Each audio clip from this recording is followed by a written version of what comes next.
basta may nangyari talaga sa akin na hindi maganda na I thought it was normal. So, meron silang kapitbahay doon na palaging pumunta sa kanila.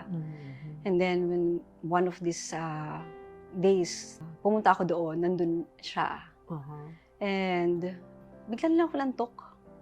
Inantok ako na hindi ko alam.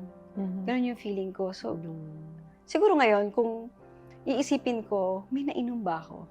Ganyan. Kasi bisita ako, binigyan nila ako ng something to eat, binigyan ako ng something to drink. And at that moment, ganun ako, I'm so weak. Pero gising ako. I know what's happening. Pero hindi ka makalaban. Pero yeah. Oo, hindi ka makagalaw. And then something happened.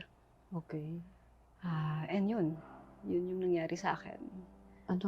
I got abused.